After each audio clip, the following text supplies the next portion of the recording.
Hello friends, मेरे YouTube channel हर्षवेता Singh पर आपका बहुत बहुत स्वागत है। फ्रेंड, एक बार फिर मैं आपके लिए फिजिकल एजुकेशन का वीडियो लेकर आ गई हूँ। वीडियो अच्छा है तो लाइक कमेंट जरूर कीजिएगा। चैनल पर नए हो तो प्लीज़ सब्सक्राइब जरूर कीजिएगा। तो अभी तक हमारे वीडियो जो फिजिकल एजुकेशन का वीडियो चल रहा है तो उसमें हमारा साहित्य शिक्षा का इतिहास चल रहा है। इससे पहले मैंने आपको साहित्य शिक्षा का इतिहास है क्या उसके बारे में बताया था, और फिर इसके बाद मैंने आपको होमरिक काल बताया था, और अब आज का हमारा स्पार्टा काल है। ठीक है, तो स्पार्टा काल में हम देखेंगे क्या है, और ये स्पार्टा काल भी आपका बहुत इंपॉर्टेंट है, एग्जाम में पूछता है। तो चलिए शुरू करते हैं आज का अपना वीडियो। तो फर्स्ट है आपका, हम देखते हैं यहाँ पे स्पार्टा काल। ठीक है, स्पार्टा काल के बारे में पढ़ेंगे। इसका जो समय था वो आपका 800 से 700 बीसी था। 800 से 700 बीसी था। ध्यान रखिएगा, कल मैंने आपको बताना, मैं जो होमर काल था उसमें जो आपका होमरिक पीरियड था उसमें आपको मैंने टाइम नहीं बताया था, तो वो इसका ध्यान रखिएगा। होमरिक पीरियड जो था आपका वो 1100 बीसी से आपका, ध्यान रखिएगा, और 800 बीसी। ठीक है, ये आपका होमरिक काल है। ये मैंने आपको होमरिक काल में नहीं बताया था, तो ध्यान रखिएगा। होमरिक काल जो था आपका 1100 बीसी से 800 बीसी था। चलिए, तो देखते हैं क्या है स्पार्टा काल में। तो सबसे पहले हम देखते हैं कि स्पार्टा काल के निवासियों को टोटलिटेरियम कहा जाता था। टोटलिटेरियम, ठीक है, स्पार्टा काल में के निवासियों को टोटलिटेरियम कहा जाता था। टोटलिटेरियम कहा जाता था। नेक्स्ट है आपका, इस काल में नगर व राज्य का उदय हुआ। ठीक है, स्पार्टा काल में ही आपका नगर व राज्य का उदय हुआ। नेक्स्ट है, स्पार्टा में तानाशाह शासन था। स्पार्टा में तानाशाह शासन था, अतः यहाँ वन मैन आर्मी था। ठीक है, वन मैन आर्मी था, यानी कि एक ही इंसान के हाथ में पूरा पावर था। ठीक, चलिए नेक्स्ट देखते हैं इस काल को। ठीक है, यहाँ पे हो जाएगा आपका काल। ठीक है, ये हो जाएगा आपका काल। इस काल को क्लासिकल एज कहा जाता था। इस काल को क्लासिकल एज, ध्यान रखिएगा, इस काल को क्लासिकल एज कहा जाता था। नेक्स्ट है, इस काल में नागरिकों को शहर का सैनिक कहा जाता था। इस काल में नागरिकों को, ध्यान रखिएगा, नागरिकों को शहर का सैनिक कहा जाता था। ठीक है, जो हमारे आम जनता तो उन्हीं को ही सैनिक कहा जाता था। नेक्स्ट, स्पार्टा निवासियों के लिए अपने राज्य से बड़ा कुछ नहीं था। जो स्पार्टा के निवासी थे, जो वहाँ के वासी थे, उनके लिए राज्य ही उनका सर्वोपरि था। उसके आगे उनको कुछ नहीं दिखाई देता था, कोई चीज़ नहीं दिखाई, सिर्फ उनका राज्य है, उसके लिए वो जान भी देने के लिए तैयार थे। नेक्स्ट है, इस काल में कमजोर, अपंग व स्वस्थ बच्चों को, अस्वस्थ यहाँ पे हो जाएगा। ठीक है, एक सेकेंड, यहाँ पे ये आपका अस्वस्थ होगा। ठीक, इस काल में कमजोर, अपंग व अस्वस्थ बच्चों को माउंट टाइगेट्स, ठीक है, ध्यान रखिएगा, माउंट माउंट टाइगेट्स नामक पहाड़ी से नीचे फेंक दिया जाता था। इस काल में कमज़ोर, अपंग, अस्वस्थ बच्चों को माउंट टाइगर्स नामक पहाड़ी से फेंक दिया जाता था, क्योंकि उनकी ज़रूरत नहीं थी, क्योंकि उनका मेन उद्देश्य था सैनिक तैयार करना। तो जो अगर वो अपाहिज होंगे, अपंग होंगे, तो उनको सैनिक बनाया नहीं जा सकता। जो स्वस्थ होंगे पूर्ण रूप से, उन्हीं को वो जीवित रखते थे, उन्हीं को वो पालते पोसते थे। चलिए नेक्स्ट है आपका, स्पार्टा काल में शिक्षा का उद्देश्य मैन ऑफ एक्शन था। स्पार्टा काल में शिक्षा का उद्देश्य आपका मैन ऑफ एक्शन था। एक सेकेंड, स्पार्टा काल में शिक्षा का उद्देश्य, आपके शिक्षा का उद्देश्य मैन ऑफ एक्शन था। नेक्स्ट है आपका, स्पार्टा काल में सैनिक युद्ध कौशल में निपुण थे। स्पार्टा काल में, एक सेकेंड, स्पार्टा काल में सैनिक युद्ध कौशल में निपुण थे। ध्यान रखिएगा, इनका मेन फोकस आपका युद्ध ही था, सैनिक तैयार करना था, इसलिए वो युद्ध कला में आपके निपुण होते थे। नेक्स्ट है, इस काल में शारीरिक शिक्षा का लक्ष्य अच्छा सैनिक या योद्धा तैयार करना था। इस काल में, यानी कि स्पार्टा काल में, शारीरिक शिक्षा का जो लक्ष्य था वो आपका अच्छा सैनिक, ठीक है, एक अच्छा सैनिक और योद्धा तैयार करना था। चलिए नेक्स्ट देखते हैं, इस काल में महिलाओं की शिक्षा पुरुषों के समान थी। ठीक है, इस काल में महिलाओं की शिक्षा पुरुषों के समान थी, परंतु इन्हें पुरुषों से अलग शिक्षा दी थी। महिलाओं की शिक्षा पुरुषों के समान तो थी, लेकिन इन्हें अलग से शिक्षा दी थी। ये पुरुषों के साथ इनको शिक्षा नहीं दी जाती थी। नेक्स्ट देखते हैं क्या है, कि 20 वर्ष की आयु तक महिलाओं को खुले में शारीरिक क्रिया करने की अनुमति थी जब महिलाएं जन्म से लेकर उनके 20 वर्ष तक, ठीक है, ध्यान रखिएगा, 20 वर्ष की आयु तक, 20 वर्ष की आयु तक उन्हें 20 वर्ष की आयु तक उन्हें खुले में शारीरिक क्रिया, ठीक है, शारीरिक क्रिया करने की छूट थी, अनुमति थी। लेकिन 20 वर्ष के बाद उन्हें खुले में शारीरिक क्रिया करने की अनुमति नहीं थी, ठीक है। जब तक छोटी थी, छोटी से जन्म से लेके 20 वर्ष जब वो अपना युद्ध क्रिया करती थी, जब उनको ट्रेनिंग दी जाती थी या उनको शिक्षा दी जाती तो वो खुले में अपनी शारीरिक क्रिया कर सकती थी। लेकिन 20 वर्ष के बाद वो शारीरिक क्रिया खुले में नहीं कर सकती थी, इस पर मनाही थी। नेक्स्ट है, बच्चा 7 साल का जब हो जाता था तो उसे सामान्य बैरक में ट्रेनिंग के लिए भेजा जाता था। ध्यान देखिए रखिएगा कि जब बच्चा 7 साल का हो जाता था, ठीक है, बच्चा जब 7 साल का हो जाता था तो उन्हें सामान्य बैरक में ट्रेनिंग के लिए भेजा जाता था ताकि उन्हें शारीरिक प्रशिक्षण दिया जा सके, ठीक है, शारीरिक प्रशिक्षण उन्हें उस बैरक में दिया जा सके जिससे कि वो एक अच्छे सैनिक तैयार हो सकें, ठीक है, जिससे कि वो एक अच्छे सैनिक तैयार से, यानी कि ध्यान रखिएगा जब बच्चा पैदा होता था तो वो 7 साल की उम्र तक तो अपने माँ की देख रेख में वो अपना चीज़ें सीखता था।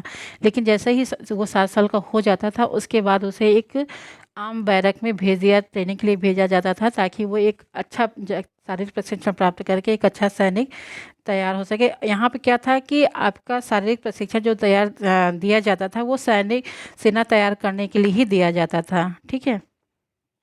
चलिए नेक्स्ट देखते हैं। नेक्स्ट क्या है आपका, बैरक में उन्हें हथियार चलाने के साथ ही विभिन्न खेलों, यहाँ पे आपका खेल हो जाएगा, एक सेकेंड, ठीक है, खेल, खेलों, ठीक है, वो आपको हो सकता है यहाँ दिखाई ना दे। तो बैरक में उन्हें हथियार चलाने के साथ ही, ठीक है, हथियार चलाने के साथ ही उन्हें विभिन्न प्रकार के खेल भी खिलाए जाते थे। नेक्स्ट है, स्पार्टा काल में कुश्ती का कुश्ती एक प्रसिद्ध खेल था। स्पार्टा काल में कुश्ती एक प्रसिद्ध खेल था। ध्यान रखिएगा आपका होमरिक काल में आपका एथलेटिक्स था, ठीक है, होमरिक काल में आपका प्रमुख रूप से खेल एथलेटिक्स था, लेकिन स्पार्टा काल में आपका प्रसिद्ध खेल जो था वो आपका कुश्ती था। चलिए नेक्स्ट है, यहाँ पे सॉरी ये नहीं होगा,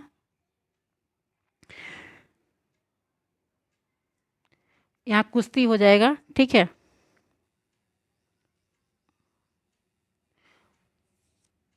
एक सेकेंड,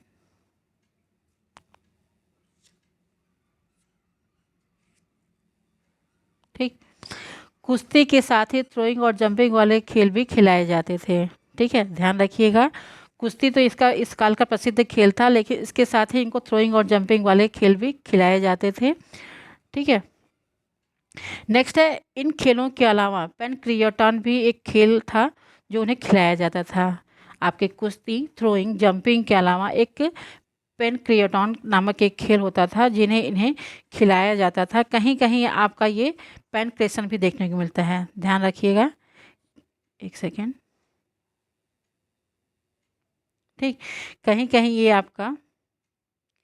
ये आपका पेनक्रिएशन,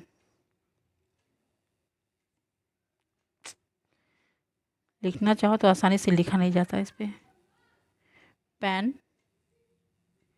क्रेशन,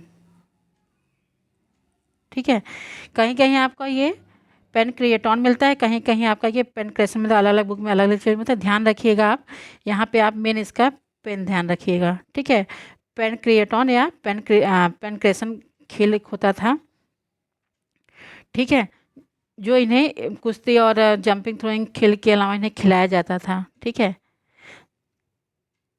कुश्ती, थ्रोइंग, जंपिंग के अलावा एक पेन क्रिएटॉन नामक खेल खिलाया जाता था। और ये जो है आपका यह पेनक्रिएटॉन खेल जो होता था वो कुश्ती और मुक्केबाजी का मिला जुला रूप होता था। ध्यान रखिएगा, ये भी एग्जाम में पूछता है कि पेनक्रिएटॉन खेल जो था वो क्या था। तो पेनक्रिएटॉन खेल आपका कुश्ती और मुक्केबाजी का मिला जुला रूप था। चलिए नेक्स्ट देखते हैं हम।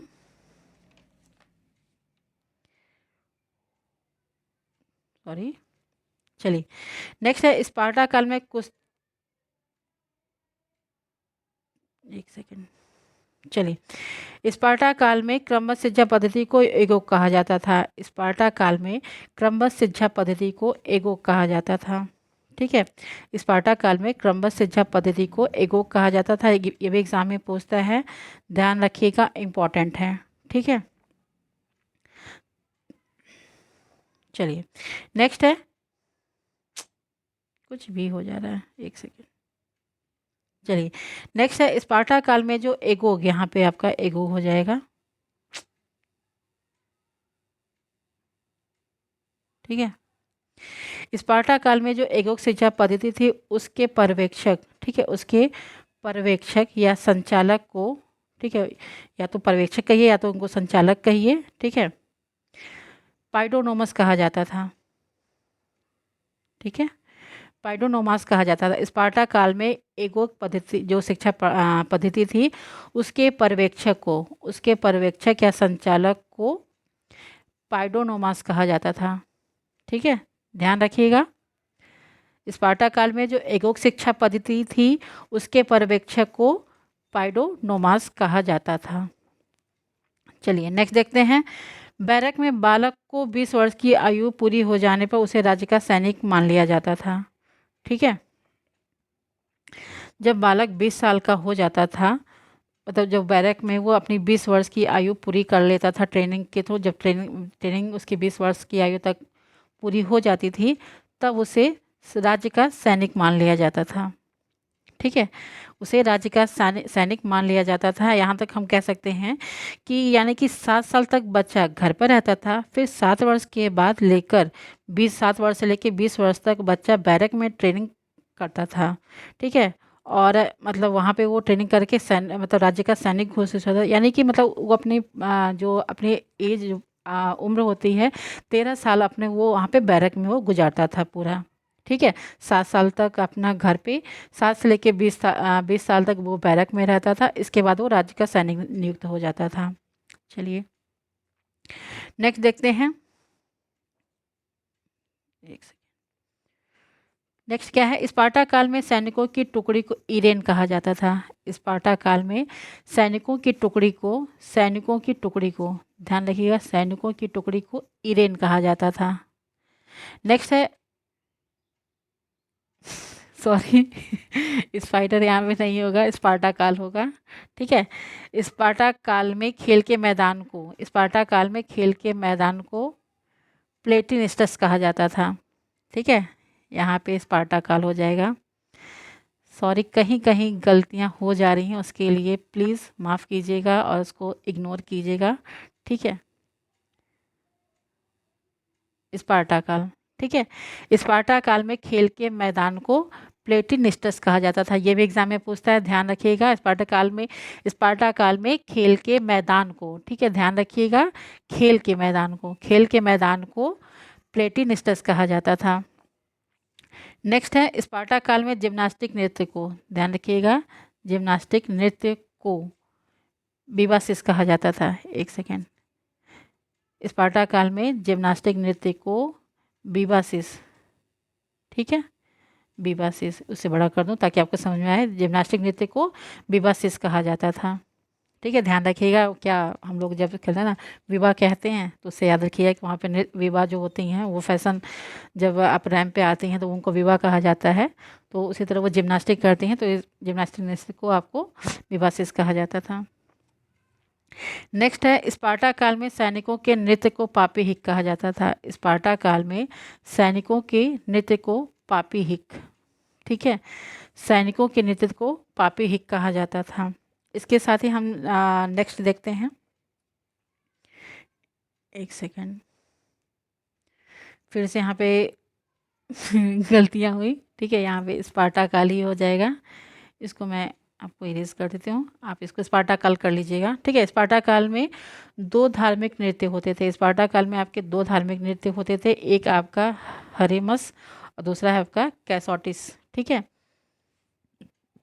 स्पार्टा काल में 2 धार्मिक नृत्य होते थे, एक का नाम था आपका हरेमस, ठीक है, हारेमस, और दूसरा है आपका कैसोटिस। पूछता एग्जाम में, ध्यान रखिएगा। नेक्स्ट है इस काल में नायक की पूजा का प्रचलन था। इस काल में नायक की पूजा का प्रचलन था। नेक्स्ट है यह धर्म में ज़्यादा विश्वास नहीं करते थे। स्पार्टा जो काल के निवासी थे, स्पार्टा काल के लोग थे जो, वो धर्म में बहुत ज़्यादा विश्वास नहीं करते थे। नेक्स्ट है स्पार्टा काल में राजा की सहायता के लिए 2 सभाएं होती थी। स्पार्टा काल में सॉरी, स्पार्टा काल में राजा की सहायता के लिए 2 सभाएं थी। ठीक है, 2 सभाएं थी। एक है आपका ब्यूल, एक है आपका ब्यूल, दूसरा है आपका एगोरा। ठीक है सॉरी, स्पार्टा काल में राजा की सहायता के लिए 2 सभाएं थी, एक है ब्यूल और दूसरा है आपका एगोरा। ब्यूल में जो होते थे वो सामंत लोग होते थे, जो मुख्य रूप से सामंत की सभा होती थी। ये आपस में बातचीत करके राजा को मतलब अपना राय देते थे, उनको सलाह देते थे। और जो एगोरा था, ठीक है, इसमें एगोरा में आपके जो आम नागरिक थे उनकी सभाएं होती थी, वो आपस में विचार विमर्श करके राजा को अपना सलाह देते थे। ठीक है, तो इस तरह हम लोगों ने सारी शिक्षा की इतिहास में होमरिक काल और स्पार्टा काल अपना हमने पढ़ा। और ये स्पार्टा काल का बहुत इंपॉर्टेंट है, ध्यान रखिएगा, एग्ज़ाम में पूछता है। तो वीडियो अच्छा लगे तो लाइक कमेंट जरूर कीजिएगा, और चैनल पर नया हो तो प्लीज़ सब्सक्राइब जरूर कीजिएगा। और एक रिक्वेस्ट है कि आप इसको मेरे वीडियो को उतना ज़्यादा पहले जैसा नहीं देख रहे हो, तो प्लीज़, चीज़ें थोड़े से बिजी थी मैं, इसलिए नहीं हो पा रहा था। तो प्लीज़ आपसे रिक्वेस्ट है कि वीडियो को देखिए और इसको ज़्यादा से ज़्यादा शेयर कीजिए। और प्लीज़ देखते हो तो लाइक कर दो, मुझे बार बार कहना पड़ता है, तो लाइक करते हो तो मुझे मोटिवेशन मिलता है, ताकि और मैं वीडियो बनाने के लिए और भी मोटिवेट होती हूँ। तो प्लीज़ लाइक भी कर दिया करो। Okay, thank you so much and all the best.